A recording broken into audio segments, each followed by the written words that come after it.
mega projeto chinês no Peru pode mudar equilíbrio de poder na América Latina. A inauguração eminente do porto de Xangai, um colossal projeto chinês situado a aproximadamente 80 km ao norte de Lima, no Peru, está gerando grandes expectativas quanto aos impactos econômicos que poderão desencadear não apenas localmente, mas em toda a América Latina.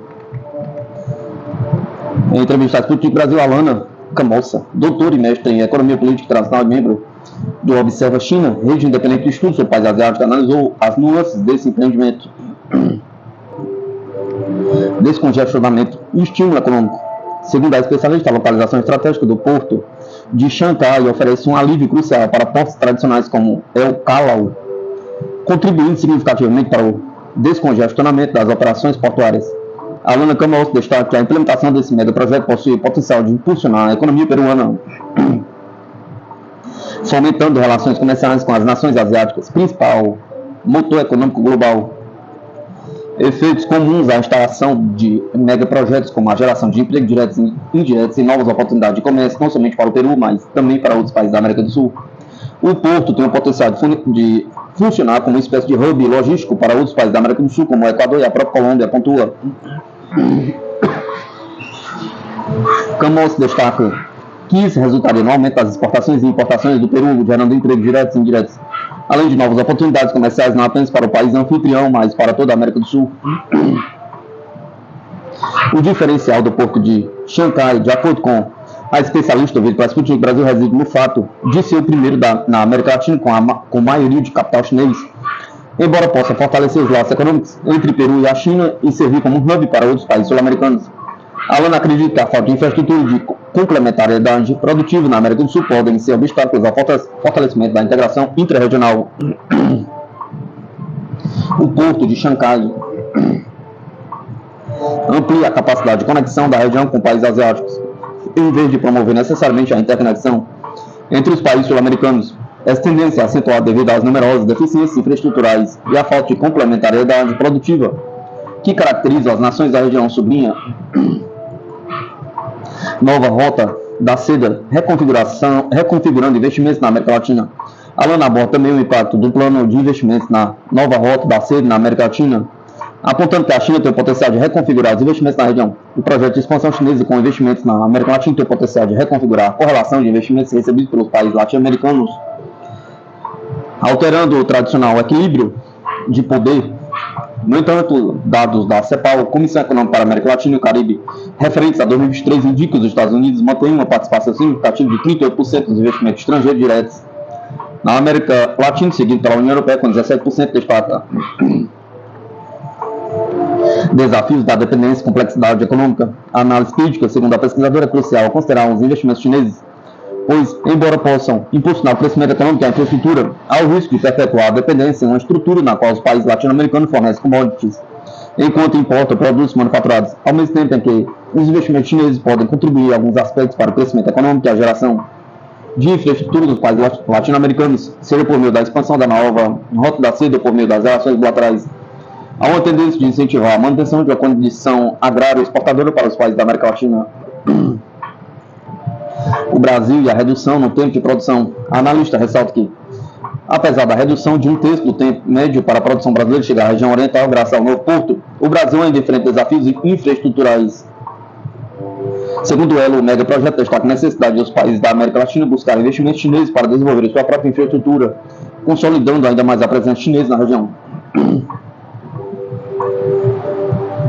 O megaprojeto cria um chamado para que os países da América Latina, inclusive o Brasil, busquem investimentos chineses para a construção de infraestrutura própria, assim como fortalecer a presença da China na América Latina. A inauguração do porto de Xangai está prevista para o final de 2024, durante a próxima cúpula da Cooperação Econômica Ásia-Pacífico, APEC, que será realizada no Peru.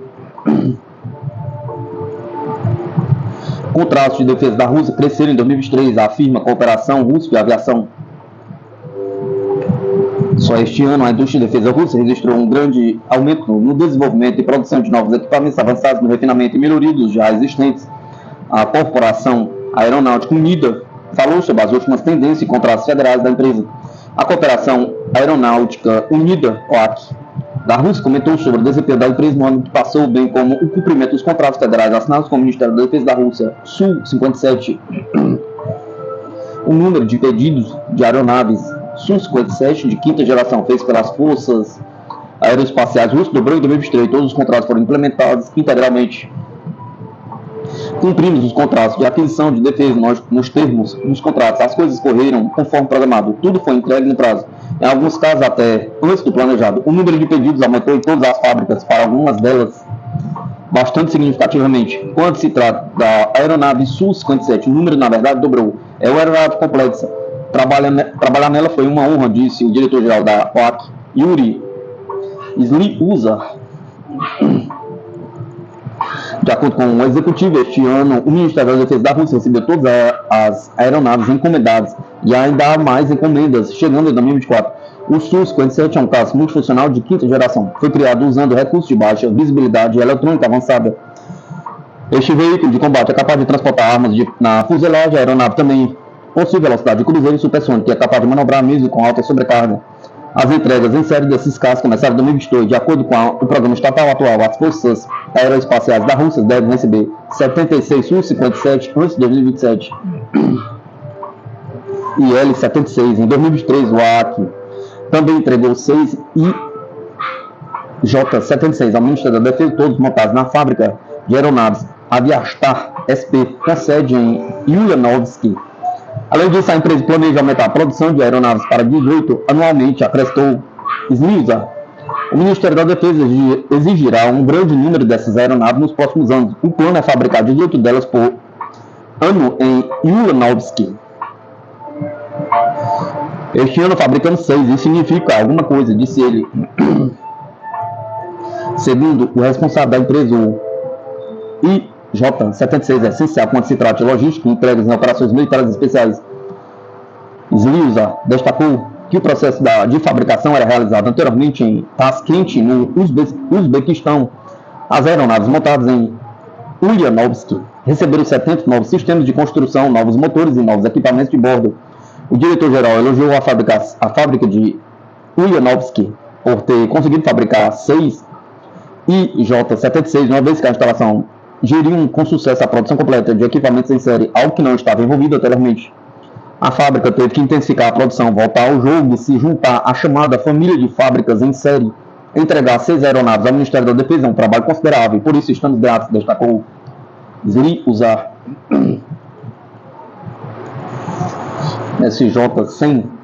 O primeiro voo da aeronave SJ-100 com motor doméstico PD-8 vai ocorrer no início de 2024, acrescentou Slyuza. O executivo da OAC também compartilhou alguns detalhes sobre o voo antecipado do avião doméstico SJ-100 da Rússia, equipado com o novo motor PD-8. Nosso protótipo de aeronave já está com os motores totalmente instalados. Estamos iniciando os testes de solo assim que conseguimos a licença. Acredito que isso poderá acontecer nos próximos dias, antes das férias de inverno no hemisfério norte. Esperamos realizar o primeiro voo já no início de 2024, observou ele.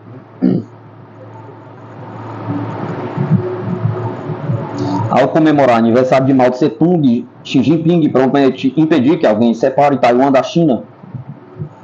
Nesta terça-feira, 26 de 12 de 2023, o presidente chinês Xi Jinping prometeu impedir resolutamente que alguém separe Taiwan da China de qualquer forma. Em uma conferência comemorativa pelo 130 aniversário do nascimento do ex-líder Mao Tse-tung, Xi Jinping disse que a reunião completa da pátria é uma tendência irresistível, segundo a agência Xinhua. A China deve aprofundar a integração entre os dois lados, promover o desenvolvimento pacífico das relações através do Estreito de Taiwan e impedir resolutamente que alguém separe Taiwan da China de qualquer forma, afirmou. Pequim enxerga Taiwan como o seu próprio território dentro da política de uma só China. Porém, TPI recebe apoio do Ocidente para lutar por sua independência, também tem suporte para compra de armas, especialmente dos Estados Unidos. Na cúpula da Cooperação Econômica Ásia-Pacífica, Xi Jinping teria dito diretamente ao seu homólogo norte-americano John Biden.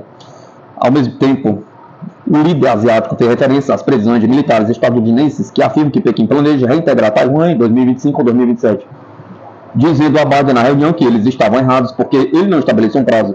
Xi Jinping já declarou que vai reunificar Taiwan em outros momentos, mas suas declarações de hoje, 26 de 12 de 2023, acontecem pouco mais de 2 semanas antes da ilha autogovernada eleger um novo líder. Também hoje, 26 de 12 de 2023, Taiwan aumentou a lista de restrição de bens para exportações para a Rússia e Belarus em 45 pontos, afirmou o Ministério da Economia da ilha. Segunda parte, as restrições foram aplicadas com o objetivo de cumprir a cooperação internacional e também para dificultar o uso de produtos de alta tecnologia para fins bélicos.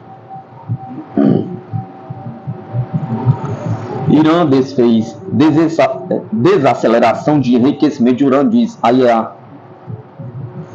Nesta terça-feira, 26 de 12 de 2023, a Agência Internacional de Energia Atômica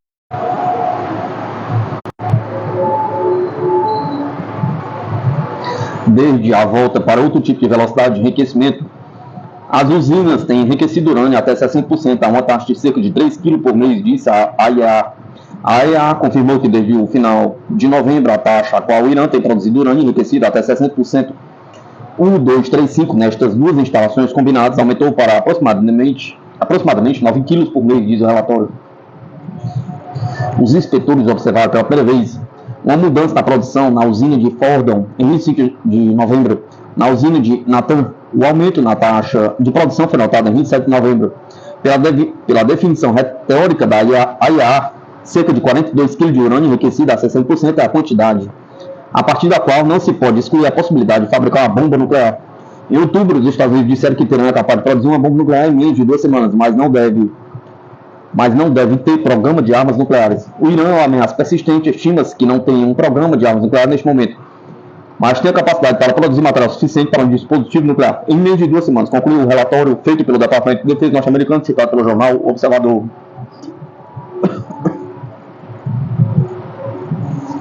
Polícia Federal renova arsenal gastando cifra milionária com 146 novos fuzis e 3.000 pistolas Glock. Além dos fuzis, das pistolas, acessórios como lunetas, visores térmicos, tripés e medidores meteorológicos estão na compra de 49,2 milhões para a corporação que não tem seu arsenal renovado há 15 anos. A Polícia Federal vai entrar em 2024 fazendo investimento milionário em armas. A corporação fechou recentemente um contrato de 1 ano com a Glock América para fornecimento de mais de 3.000 armas de fogo às policiais da Polícia Federal, de acordo com a revista Veja. Segundo a mídia, a lista da instituição inclui pistolas Glock de 9mm de diferentes especificações e a despesa estimada com a compra é de 8,6 milhões. Na semana passada foi noticiado também que o Ministério da Justiça e Segurança Pública São Paulo vai desembolsar até 40,6 milhões para adquirir 146 fuzis e acessórios como lunetas, visão noturna para a Polícia Federal e Polícia Rodoviária Federal. Especificamente, o pedido incluirá 146 fuzis manuais e semiautomáticos de precisão, 100 lunetas, 74 visores térmicos de visão noturna para armas longas, 47 tripés para tiro de precisão e 42 medidores meteorológicos com software balístico, além de outros acessórios. A aquisição será centralizada pelo Comando de Operações Táticas da Polícia Federal, visando a renovação do arsenal usado principalmente pelos atiradores de precisão, os snipers, de acordo com o portal Metrópolis. A Polícia Civil do Rio de Janeiro também vai participar da aquisição, somando recursos próprios à da União, acrescentou a mídia. O portal sublinha que é de extrema importância a aquisição de novos armamentos, visto que a última como foi há mais de 15 anos, em 2008, a defasagem das armas tem prejudicado o trabalho de campo. Os sistemas de arma de tiro de precisão usados operacionalmente pelos atiradores de precisão do COT estão defasados tecnologicamente, ultrapassaram o limite de sua vida útil. As armas utilizadas já não suportam atualizações, tanto em relação à reposição de cano, bem como outras peças. Vale ressaltar que as armas vão ter capacidade de acoplagem de equipamentos táticos, tal como visão noturna, visão térmica, mira, offset, etc. Especifica o texto de edital citado pelo Metrópolis. O documento também prevê a compra de 42 fuzis de ação manual por ferrolho de calibre 338, 4 fuzis de ação manual por ferrolho de calibre 6.5 Credo Mori e 100 fuzis semiautomáticos de calibre 308, somados às armas, vão custar 19,5 milhões. Dos fuzis de calibre 308 338 só serão destinados à Polícia Federal, 10 à Polícia Rodoviária Federal e 12 à Polícia Civil do Rio de Janeiro. A Polícia Federal e a Polícia Rodoviária Federal ficarão cada uma com 2 fuzis calibre 6.5 Credo Mori. Já os fuzis semiautomáticos serão distribuídos da seguinte forma: 20 para a Polícia Federal, 40 para a Polícia Rodoviária Federal e 40 para a PC Rio de Janeiro. A licitação para a compra das armas é internacional, permitindo a participação do fabricante de armamentos estrangeiros como a Glock América, uma vez que a principal fabricante nacional, a Taurus, não oferece armas compatíveis em seu catálogo. Marinha da Índia envia navios de guerra ao Mar da Arábia após ataque com drone contra petroleiro. De acordo com o Ministério da Defesa indiano, Nova Delhi, além de enviar os destroyers, vai investigar o ocorrido a fundo, a fim de tomar medidas rigorosas contra os realizadores do ataque. No sábado, 23 de 12 de 2023, o navio tanque MV Shem Pluto foi atacado por um drone a 200 milhas náuticas da costa oeste da Índia. A ação provocou uma explosão seguida de incêndio na embarcação que transportava produtos químicos com bandeira da Libéria, conforme noticiado. Na terça-feira, 26 de 12 de 2023, a Marinha indiana comunicou a implementação de destroyers de mísseis guiados no Mar da Arábia como medida de dissuasão após o ataque de 2 dias atrás. Considerando a recente onda de ataques no Mar da Arábia, a Marinha da Índia plantou destroyers de mísseis guiados, nomeadamente INS Mormugão, INS Kosh e INS Kolkata, em várias áreas para manter uma presença dissuasora, afirmou a força citada pelo jornal Nikkei Asia.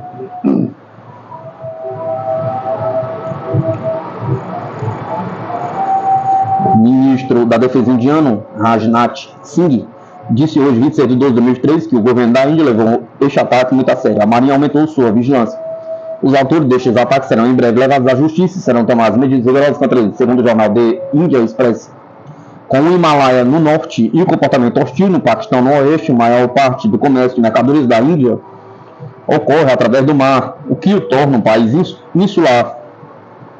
Portanto, tornou-se ainda mais necessário modernizar continuamente as capacidades da Marinha. O comércio global é de grande importância para a Índia garantir os seus interesses nacionais, declarou. O MV Shem Pluto atracou em Mumbai ontem, 25 de 12 de 2023. Uma equipe de eliminação de bombas da Marinha indiana inspecionou a embarcação para fazer uma avaliação preliminar do incidente e encontrou evidências que apontavam o ataque de drone. Serão necessárias análises forenses e técnicas adicionais para estabelecer o vetor de ataque, incluindo o tipo e a quantidade de explosivo utilizado, disse a Marinha. O governo indiano especulou que o petroleiro poderia ter sido alvo de sua afiliação israelense, afirmando que a operadora de navio-tanque ACE Quantum Chemical Tankers, com sede em Amsterdã, é propriedade conjunta do bilionário israelense Idan Ofer. O Pentágono disse que há grande chance de o drone que atacou a embarcação no Mar da Arábia ser iraniano e que a inteligência do Irã estava ajudando os Houthis a fazer os ataques em sequência no Mar Vermelho desde outubro.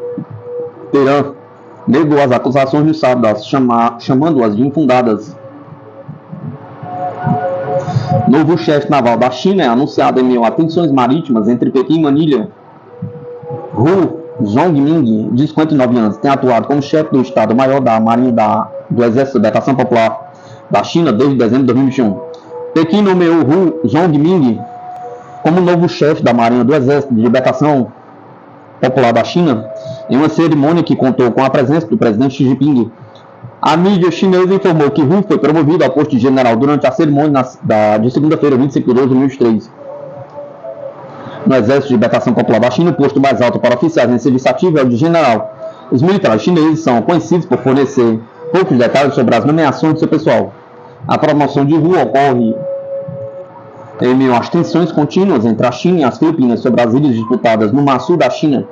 O impasse intensificou desde 4 de outubro, quando navios filipinos completaram uma missão de reabastecimento no atol Esconde Thomas, conhecido nas Filipinas como Aying Shoal e chamado na China de Heng Jiao, apesar das tentativas de bloqueio da guarda costeira chinesa. A situação é regularmente complicada pela passagem de navios de guerra dos Estados Unidos pelo Mar do Sul da China, e que, segundo o Ministério das Relações Exteriores chinês, viola o direito internacional e prejudica a soberania e a segurança da China. Apesar dos protestos de Pequim, Washington afirmou repetidamente que os navios dos Estados Unidos passariam por onde quer que a lei internacional os permitisse.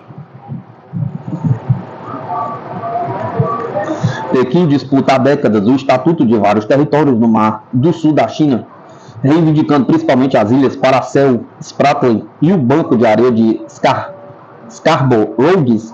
Os territórios também são reivindicados pelas Filipinas, Taiwan, Vietnã, Malásia e Brunei. A República Popular da China considera o arquipélago Spratly uma parte essencial da China, apesar da decisão do Tribunal Permanente de Arbitragem com sede em Haia em 2016, que é afirmado não haver base legal para as reivindicações marítimas da China. Haia argumenta que o arquipélago não é uma ilha e não constitui uma zona econômica exclusiva, mas Pequim se recusou a reconhecer a decisão. O processo de arbitragem foi iniciado pelas Filipinas em janeiro de 2013. Somando-se às tensões na região, está a contínua disputa entre Pequim e Taipei sobre Taiwan. O porta-voz do Ministério das Relações Exteriores da China, Hang Weng, disse a repórteres na semana passada que a posição de Pequim sobre a reunificação com Taiwan permanece sólida como uma rocha, com a China considerando-a inevitável.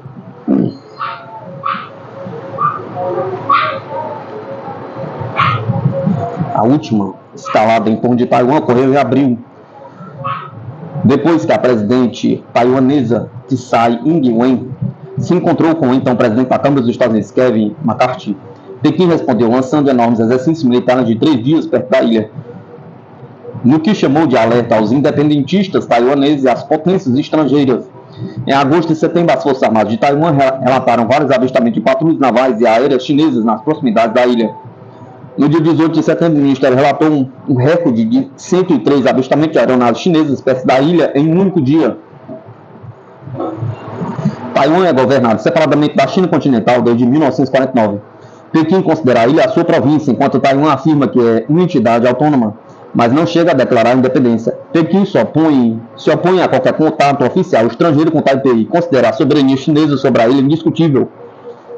Embora os Estados Unidos não mantenham relações diplomáticas formais com Taiwan, Washington tem um escritório de representação em Taipei e continua a ser o maior fornecedor de equipamento militar da ilha. Os Estados Unidos também enviam frequentemente os seus navios de guerra e aviões de vigilância para o Estreito de Taiwan, uma medida que Pequim condena como provocativa. Mídia. Plano europeu para a cadeia de abastecimento de baterias enfrenta atraso por culpa dos Estados Unidos.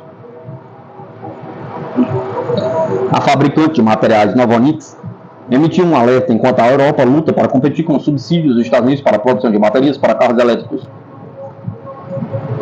De acordo com o Financial Times, os planos europeus para a criação de uma cadeia de abastecimento de baterias para carros elétricos independentes da China enfrentam grandes atrasos, uma vez que as empresas se concentram no mercado dos Estados Unidos devido aos subsídios à energia limpa, alertou um importante fabricante, Chris Burns, ex-engenheiro da Tesla, que dirige a produtora australiana de materiais para baterias, Novonix, que fabrica um componente de bateria de grafite que é vital para a transição dos carros elétricos. Disse ao Financial Times que a lei de redução da inflação nos Estados Unidos estava afastando os produtores da Europa graças a um incentivo de 369 bilhões.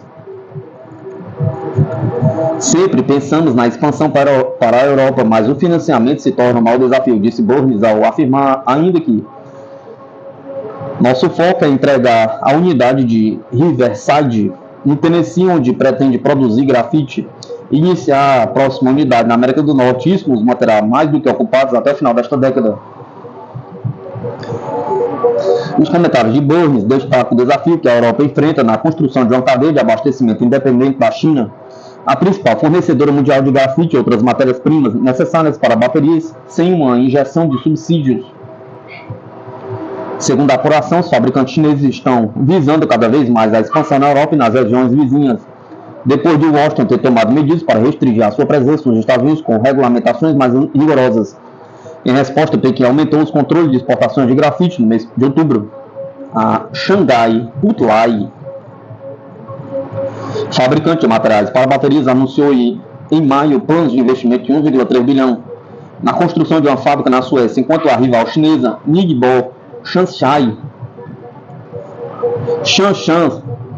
está avaliando investimento semelhante na Finlândia. Além disso, o grupo canadense de materiais para bateria SRJ Ming, que faz parceria com o grupo de tecnologia chinês Sione, disse que planeja construir uma instalação de 300 milhões a 500 milhões no Marrocos para atender aos mercados da Europa e dos Estados Unidos. A Novix pretende produzir 20 mil toneladas de grafite por ano em Riverside, no Tennessee, antes de expandir ainda mais na América do Norte para 150 mil toneladas anuais.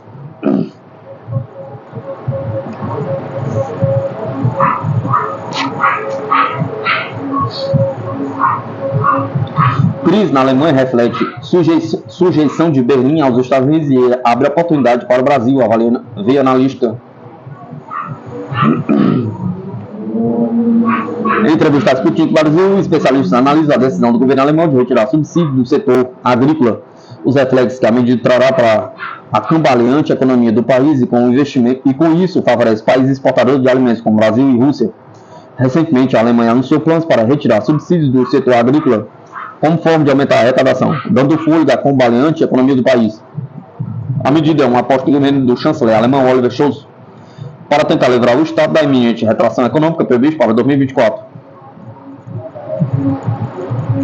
O anúncio, no entanto, foi recebido como furor por parte de agricultores que protagonizaram na semana passada um tratoraço em Berlim contra a medida. Eles argumentam que a retirada do subsídio vai abrir espaço para a concorrência no mercado alemão de países produtores de alimentos, como o Brasil e a Rússia.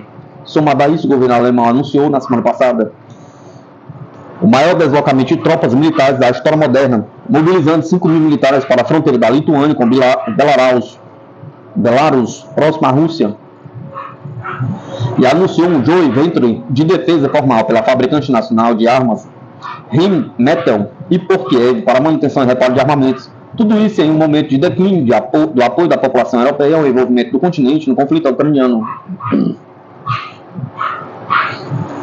Especialistas explicam como as decisões tomadas pelo governo Scholz podem agravar a situação alemã, porque o país vem priorizando as armas em detrimento da produção de alimentos. E que oportunidades o cenário atual oferece ao Brasil?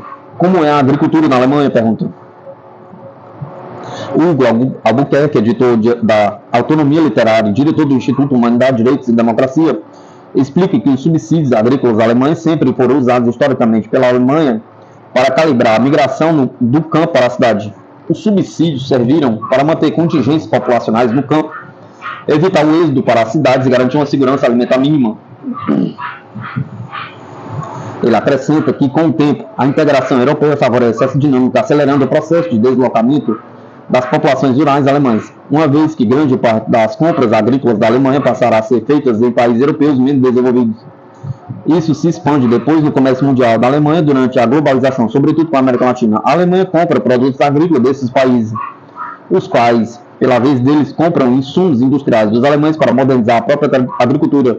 Segundo Albuquerque, essa dinâmica, no entanto, não favorecia o Brasil, já que impediu o país de desenvolver a própria indústria. Quanto mais a Alemanha compra do Brasil, mais ela estimula a sua própria indústria e contribui para desindustrializar o Brasil. Agora, a medida atual visa possivelmente reduzir o custo do Estado no curto prazo e estimular a migração rural para a cidade, com o objetivo de diminuir o preço salarial, destaca Albuquerque. Ou seja, os impactos objetivos do conflito na Ucrânia, em grande parte financiado ou suportado por Berlim, estão aparecendo aqui. Nessa questão, embora a medida ajude a agropecuária de países como o Brasil, o impacto de médio prazo em termos de empobrecimento na Alemanha é ruim mesmo para esse setor. De repente, o efeito é uma soma zero. Em termos gerais, o comércio Brasil-Alemanha é melhor para Berlim, acrescenta. A Alemanha se submete aos Estados Unidos ao priorizar armas em vez de alimentos. Questionado sobre a decisão do governo alemão de priorizar o fornecimento de armas à Ucrânia, Albuquerque lembra que a Alemanha foi desarmada após ser derrotada na Segunda Guerra Mundial, o que deixou o país vulnerável e dependente da proteção militar estrangeira. Ela basicamente ficou sob o domínio estratégico americano, e assim continua sendo, mas de certa forma essa relação se inverteu, com as tropas americanas servindo para proteger a Alemanha, enquanto o país investia em outros setores. Em um dado momento, a presença das tropas americanas da Alemanha se tornou um elemento sem custo para Berlim, pois de um lado, ela não precisava gastar em armamentos, e por isso não tinha um custo geopolítico. Ele acrescenta que Donald Trump foi o primeiro presidente americano a questionar isso e colocou o bode na sala. Agora, os alemães tiveram de realizar a vontade americana e ainda perderam muito dinheiro. A atual guerra na Ucrânia sacrifica recursos alemães e ainda por cima faz com que eles abalem sua relação com a Rússia, um importante fornecedor de energia. O fato é que, apesar de tudo isso, a Alemanha recebeu uma má notícia de que vai precisar se armar por conta própria, porque acabou a relação conveniente com a OTAN. Albuquerque afirma que essa mudança demandaria um esforço alemão para uma reconversação tecnológica da indústria alemã. A questão é que, a partir de agora, a falta de energia para bancar uma indústria do porte da Alemanha em todos os casos.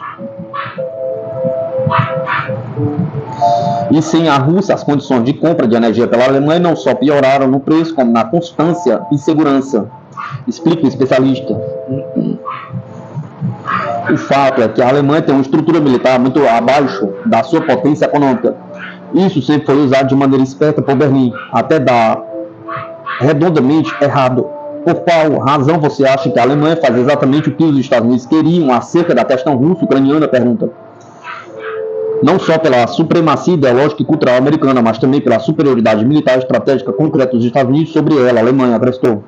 Segundo a Albuquerque, o joint venture anunciado com a Ucrânia não reflete um esforço de construção de um sistema nacional de defesa próprio.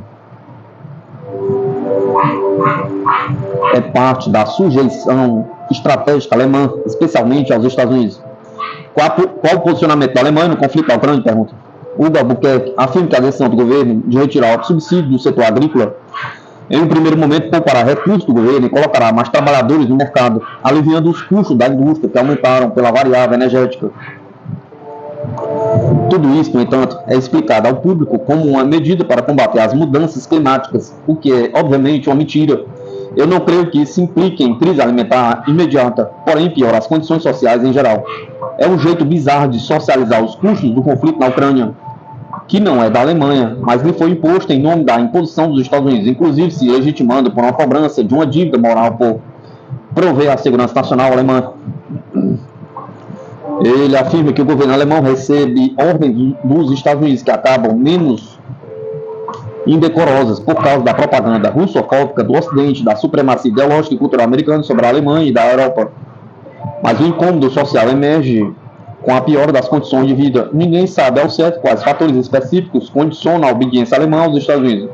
Mas certamente qualquer governo dos partidos do establishment alemão faria o mesmo. Chanceler da Alemanha, Oliver Scholz, na Berlinda. A soma de todos esses fatores pode agravar a situação atual de Scholz, cujo governo é reprovado por 82% dos alemães. Outros 59% desejam eleições antecipadas. Segundo pesquisas recentes, para Albuquerque, a falta de carisma do chanceler piora a sua situação. Mas é improvável que ocorram eleições antecipadas, porque os verdes e liberais que compõem a coalizão do governo não têm interesse nisso. Possivelmente eles seriam punidos nas urnas também. Então a coalizão semáforo pensa em se segurar no poder e virar o jogo, embora ela não tenha exatamente um plano a esse respeito. Se os liberais e os verdes estiverem populares, eles possivelmente empurrariam Scholz para o abismo. Ele afirma que o problema alemão são os efeitos socioeconômicos da guerra, mas que não existe um plano para mudar a situação atual. A Alemanha, no fundo, talvez esteja só fazendo o que pode em relação aos Estados Unidos, torcendo para que o governo americano mude sua política para a Rússia ou que o conflito acabe. A situação mais óbvia da Alemanha reatando com a Rússia, eu creio que não acontecerá. Isso não é um problema de governo, mas de regime político. Só um governo de um partido de fora do establishment disposto a mudar o regime. Nada acontecerá a esse respeito. Explica Albuquerque, acrescentando que o cenário mais possível na Alemanha, na próxima eleição, o retorno dos democratas cristãos ao poder. Como está a crise na Alemanha? Pergunta. Em entrevista à Sputnik Brasil, Michel Albi, diretor regional em São Paulo, da Câmara de Comércio, Indústria e Serviço do Brasil, destaca que a retirada de subsídio do setor agrícola alemão abre uma janela de oportunidade para as exportações brasileiras. É lógico que os alemães vão depender mais de produtores estrangeiros, principalmente do leste europeu, da própria Rússia, que é grande produtor de grãos, e também do Brasil e do Mercosul. Apesar do acordo do Mercosul e da União Europeia não ter sido fechado, eles dependem muito dos produtos agrícolas e a Rússia, por exemplo, é uma grande produtora de trigo, então o trigo é uma matéria-prima muito importante na alimentação. Em relação também à própria pecuária suína, há alguns países que podem fornecer produtos, como é o caso do Brasil, explica. Ele acrescenta que, apesar do principal destino dos produtos brasileiros ser a China, o Brasil evidentemente pode se beneficiar dessa situação e lucrar mais ao comercializar com a Europa. Há um espaço para crescimento dessas exportações brasileiras, principalmente na área do milho, soja na pecuária. Na realidade, o que está acontecendo é que os agricultores estão reclamando muito do governo alemão e de outros governos europeus, porque os europeus estão investindo muito na guerra na Ucrânia e estão disponibilizando armamento e dinheiro para a Ucrânia, afirma Albi. Ele argumenta que a Europa tem interesse na Ucrânia, principalmente em relação à OTAN, mas ressalta que esse é um problema político muito mais do que econômico, justamente para combater a Rússia. Mas a Rússia, apesar de todas as restrições que ela encontra, existe países que negociam livremente com a Rússia ou que negociam diretamente via China, via Irã, via países árabes, escondem produtos para os europeus e para outros mercados. Ele acrescenta que a situação atual demonstra a fraqueza dos líderes mundiais e uma mudança na geopolítica internacional. A diplomacia está falhando enormemente para poder eliminar todas essas guerras existentes no mundo. A própria ONU já não tem mais a força que tinha antigamente, e isso demonstra a fraqueza dos líderes mundiais. A própria OMC, que perdeu sua legitimidade em função do tribunal arbitral, que os Estados Unidos não nomearam juízes, está perdendo o seu valor também no comércio internacional, diz o especialista. Qual é a relação comercial entre Brasil e Alemanha? Pergunta. Para Vinícius Guilherme Rodrigues Vieira, professor de Economia e Relações Internacionais da Fundação Armando Álvares Penteado, a retirada do subsídio do setor agrícola alemão por si só não garante vantagem aos produtores de alimentos do Brasil. Ele aponta que isso vai depender do tipo de produto, já que muitos alimentos produzidos por países da União Europeia têm cotas e outras barreiras técnicas que limitam a entrada de produtos estrangeiros. A princípio, o Brasil não compete ali com produtos feitos na própria Alemanha. Nós temos alguma coisa de carne de porco, mas carne de porco tem tantas regulações, teremos de ver as especificidades técnicas para ver se o Brasil teria ali força para entrar diretamente. Então não é necessariamente algo automático. Facilitaria muito, porém, se nós tivéssemos assinado o acordo Mercosul-União Europeia. Vieira afirma que a medida não deve acarretar uma crise alimentar, já que o mercado europeu é capaz de suprir as necessidades do país. Porém, ela alerta que esse risco se daria em função de forças externas às decisões tomadas pela Alemanha, como, por exemplo, a própria continuidade de conflitos, as tensões do Mar Vermelho, que têm impactado o comércio global, e as mudanças climáticas. Qual é a força militar da Alemanha? Pergunta. Para Vieira, a Alemanha vem buscando o maior protagonismo militar desde antes da eclosão do conflito ucraniano, desde que ela se consolidou como a grande casa de força da economia europeia. Somado a isso, hoje a indústria alemã está em um relativo declínio. No campo dos automóveis, a China saiu à frente na questão dos veículos elétricos. Os Estados Unidos também, com a Tesla, as montadoras alemãs estão atrasadas em relação a isso, e a economia alemã como um todo tem um problema muito grave de inovação. Ele acrescenta a tentativa alemã de adentrar um nicho militar no qual o país sempre teve limitações devido a questões do pós-guerra mundial, Segunda Guerra Mundial, é forçado pelo fato de outros setores industriais alemães estarem em declínio. Como se sabe, o setor industrial militar ajuda muito a movimentar a economia doméstica. Basta ver o que está acontecendo nos Estados Unidos, um grande exportador de armas hoje ali para a Ucrânia e já também para Israel. Isso tem movimentado a economia americana mais do que o esperado. Então o mesmo talvez aconteça com a Alemanha. Na avaliação de Vieira, dos Estados Unidos inicialmente não pensava em se envolver no conflito ucraniano através da OTAN, mas à medida que isso se tornou inevitável, Washington acabou unindo o útil ao agradável, ao aproveitar a situação para alimentar a sua indústria de armas. Ele afirma que, apesar da fadiga da população europeia em relação ao envolvimento do continente no conflito, agora a saída da guerra será mais complicada, não só para a Alemanha, mas para os Estados Unidos, por conta dessa pressão do setor militar.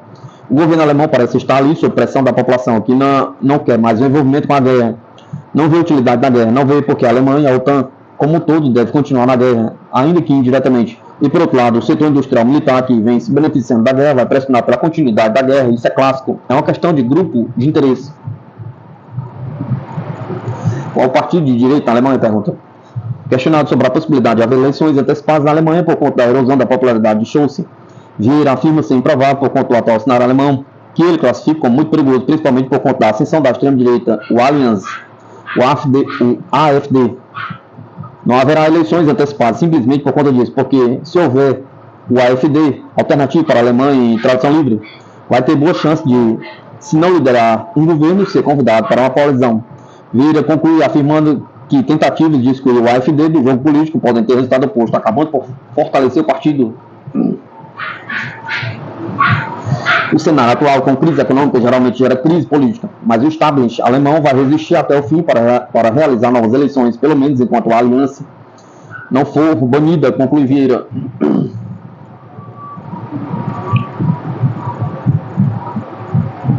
Suécia se aproxima da OTAN após votação da Comissão Parlamentar da Turquia.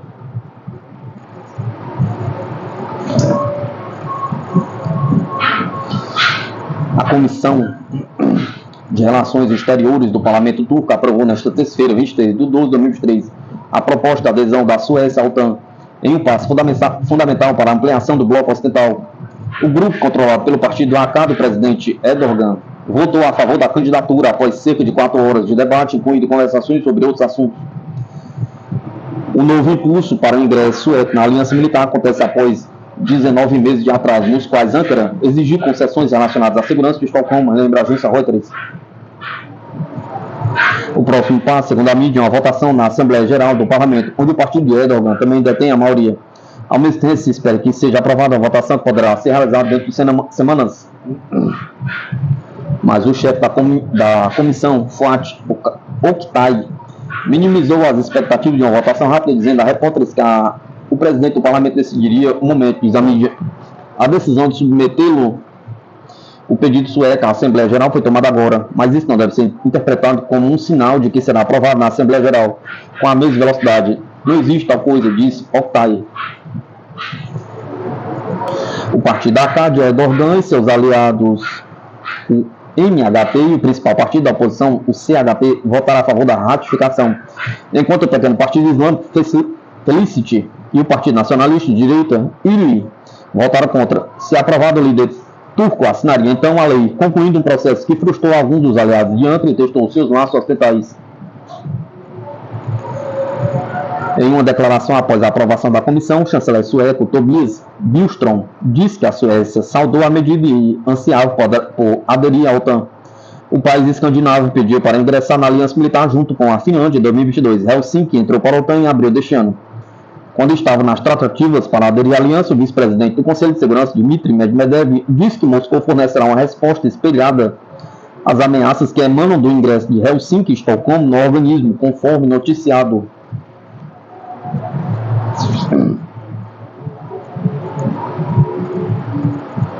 Assessor do Kremlin, os Estados Unidos passarão para a Ásia após canibalizarem a indústria da Europa.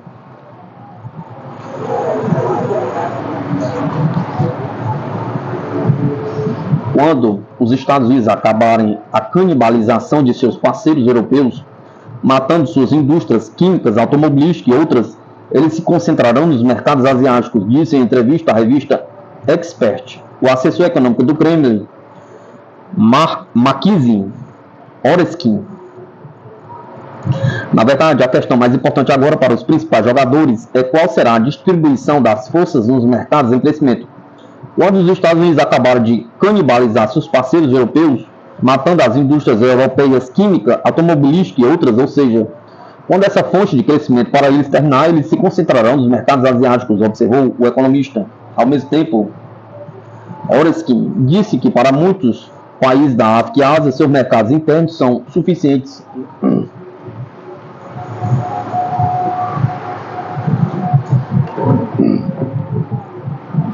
Em geral, de acordo com ele, no mundo está ocorrendo um processo que o assessor econômico denomina de corrida de soberania. Soberania não significa isolamento. Ao mesmo tempo, surgiu uma consciência da importância crítica da autossuficiência, e essa corrida aderiram quase todos os países. Mesmo os países ocidentais, os principais promotores da globalização, começaram em muitas áreas a luta pela soberania, a alocar recursos orçamentários para o desenvolvimento de projetos comerciais, disse ele.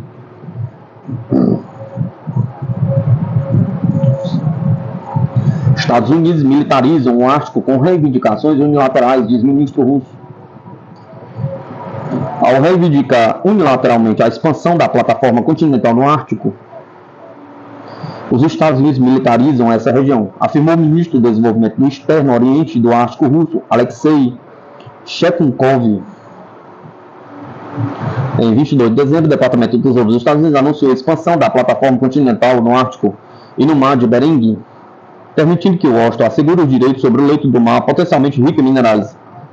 Isso representa mais um passo que evidencia a abordagem unilateral e, ao mesmo tempo, duplamente imoral dos Estados Unidos na política internacional. Essa tendência à militarização do Ártico, disse Shchenkov ao canal de televisão Rússia 24.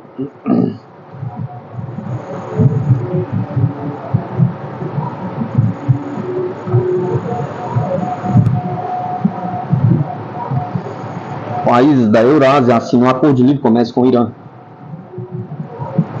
Em reunião realizada na segunda-feira, 25 de 12 de 2023, a União Econômica Euroasiática, bloco econômico composto pela Rússia, Armênia, Belarus, Cazaquistão e Quirguistão, assinou um acordo de livre comércio com o Irã, com sua inclusão no grupo, podendo ocorrer muito em breve, segundo o presidente russo Vladimir Putin.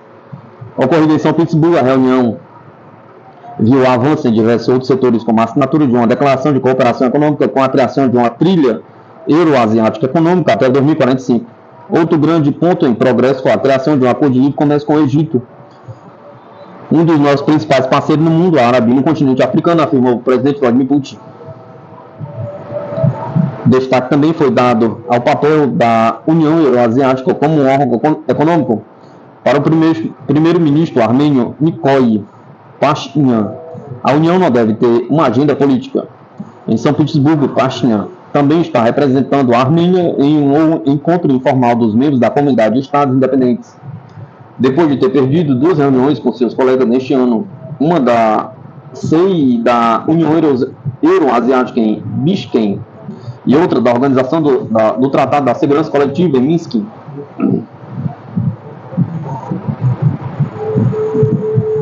conflito na Ucrânia afeta a Alemanha e sobe dívida pública para 2,5 trilhões de euros, diz mídia. As sanções contra fontes de energias russas impostas após o início da operação militar da Rússia na Ucrânia causaram crise. Segundo publicou o jornal, a crescente necessidade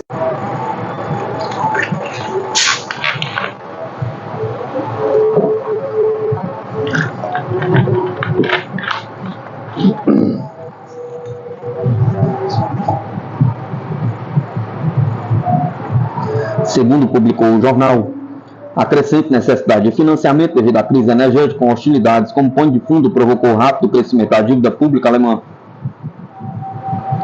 A incerteza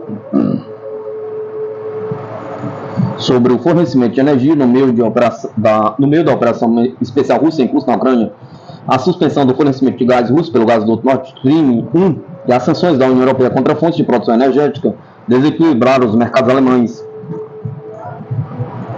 O jornal lembra que, de acordo com o Escritório Federal de Estatísticas alemães, entre janeiro e setembro de 2023, a dívida pública total do país com instituições não governamentais, incluindo todos os orçamentos básicos e complementares nos níveis federais, estadual e fundos de seguridade social e municípios, aumentou em 85,8 bilhões de euros, atingindo o recorde de 2,4 trilhões de euros.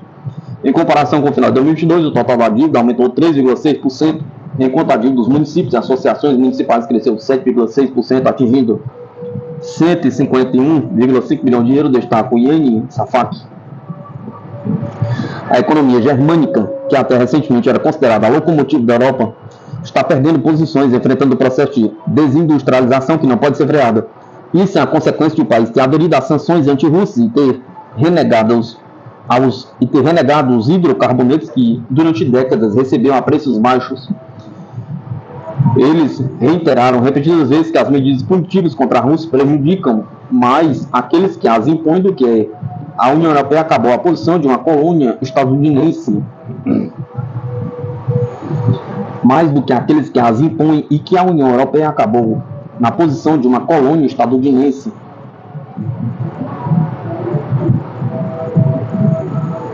A Arábia Saudita recusa participar da coalizão dos Estados Unidos contra os Houthis no Mar Vermelho, diz mídia.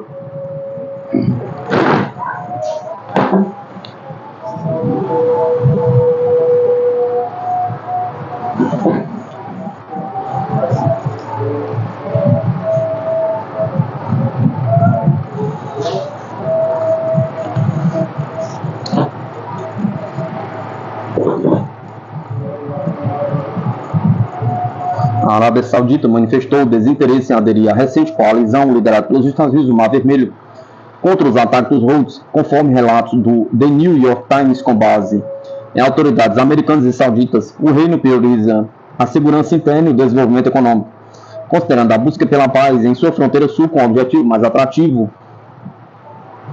Após 8 anos de conflito com os rebeldes que impactaram significativamente as finanças sauditas e contribuíram para a crise humanitária no Iêmen, a Arábia Saudita prefere focar em sua estabilidade interna, conforme publicou o jornal. O príncipe herdeiro saudita, Mohammed bin Salman al-Saud, busca transformá-lo em um centro de negócios até 2030. Ele procura resolver conflitos e reduzir tensões no Oriente Médio, incluindo uma possível aproximação com o Irã, seu rival regional. A estabilidade e a paz são considerados cruciais para atrair turistas e tranquilizar investidores sobre os negócios na Arábia Saudita.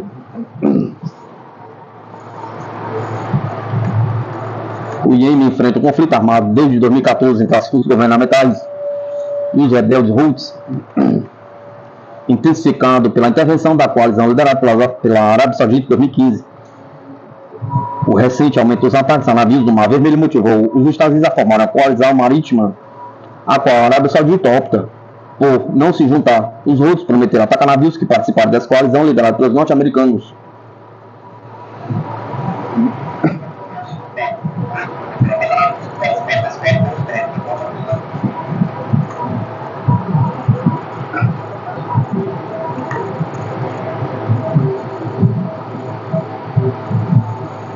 Índia e Rússia assinam um acordo sobre futuras unidades de central nuclear de Kundakula. O ministro das Relações Exteriores da Índia, Jai Shankar, está em Moscou para uma viagem de 4 dias. Nesta terça-feira, 26 de 12 de 2023, Moscou e Nova Delhi assinaram vários acordos sobre futuras unidades da usina nuclear de Kundakula. Hoje, na presença do vice-primeiro-ministro Denis Manturov, assinamos alguns acordos importantes relativos às futuras unidades do projeto nuclear Kundakula, disse o ministro indiano em uma reunião com a comunidade indiana na capital russa. O chanceler indiano também afirmou que acordos nas áreas de medicamentos, substâncias farmacêuticas e dispositivos médicos foram assinados. A construção das duas primeiras unidades começou há quase 2 décadas, como parte de um projeto assinado pelos dois países. Nova Delhi e Moscou têm desfrutado de uma relação estreita há décadas. A Índia também se recusou a sancionar a Rússia por sua operação na Ucrânia.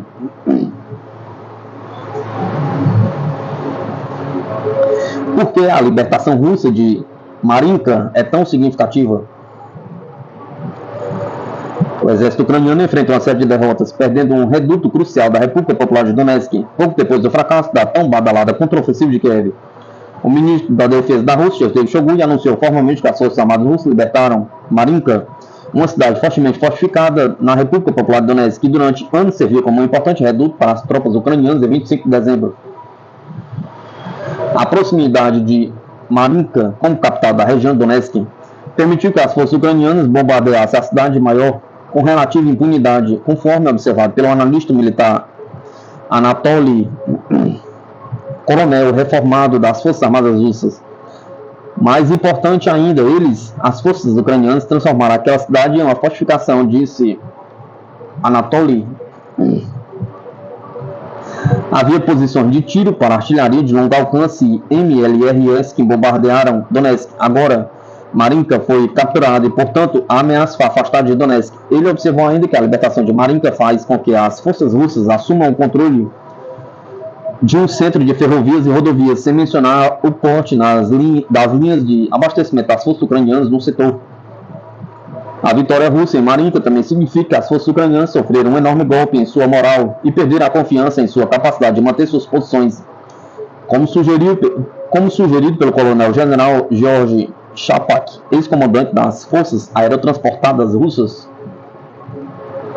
Conforme aprendi, o número de soldados ucranianos que querem acabar em cativeiro russo aumentou drasticamente, disse Shapak, acrescentando que as tropas de Kiev estão ficando insatisfeitas com seus líderes e ideais.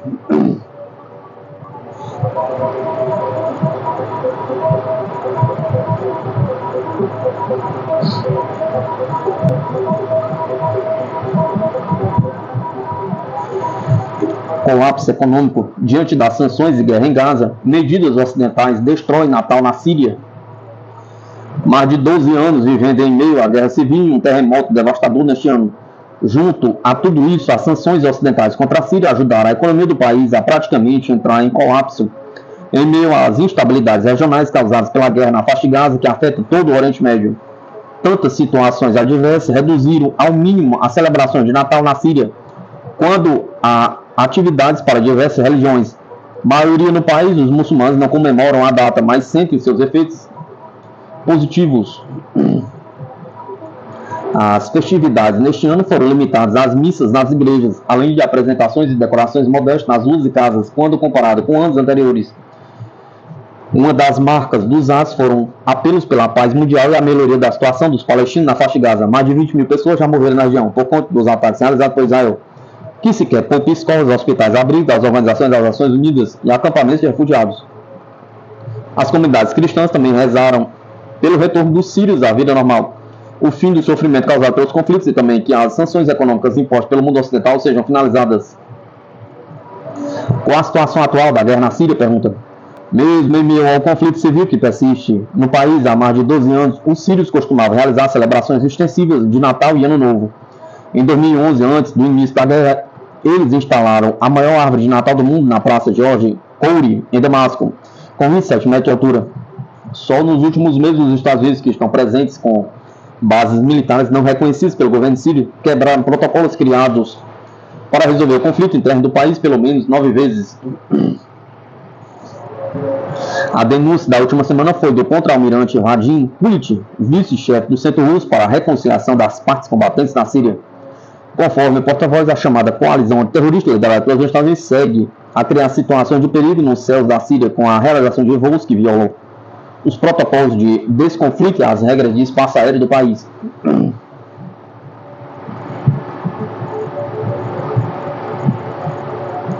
Especialista militar. Nenhum dinheiro dos Estados Unidos ajudará a Ucrânia a derrotar a Rússia. Os Estados Unidos acabaram fornecendo assistência financeira à Ucrânia, mas o dinheiro americano não ajudará a Kiev a derrotar a Rússia, declarou Daniel Davis, especialista militar e tenente-coronel aposentado americano, em entrevista ao canal de TV britânico GB News. Ao cabo, alguns fundos provavelmente serão transferidos. Minha previsão é que, em certa etapa, o governo americano chegará a algum acordo, mas transformar isso em uma vitória sobre a Rússia não será possível, considera o especialista. De acordo com Davis, o acordo final entre o Congresso e a Casa Branca envolverá uma quantia muito menor do que era buscado pelo presidente dos Estados Unidos, Joe Biden. O especialista sugeriu que os Estados Unidos não ignoram os baixos resultados que trouxeram os pacotes anteriores de ajuda à Ucrânia. Washington percebeu que a vitória na Ucrânia é impossível, observou Davis. Recentemente, o líder democrata dos Estados Unidos, do Senado dos Estados Unidos, Chuck Schumer, admitiu que os senadores não chegaram a um acordo para a ajuda à Ucrânia, já que a questão se mostrou ser difícil e o trabalho continuará em janeiro.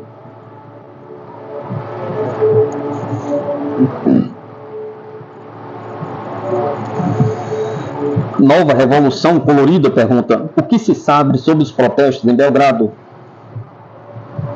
Recusando-se a aceitar o resultado eleitoral, apoiadores da oposição na Sérvia invadiram a prefeitura de Belgrado em meio a uma onda de protestos nesta noite de domingo 24 de 2 de 2023. Segundo autoridades governamentais, esta foi uma tentativa de desestabilizar o governo em uma revolução colorida.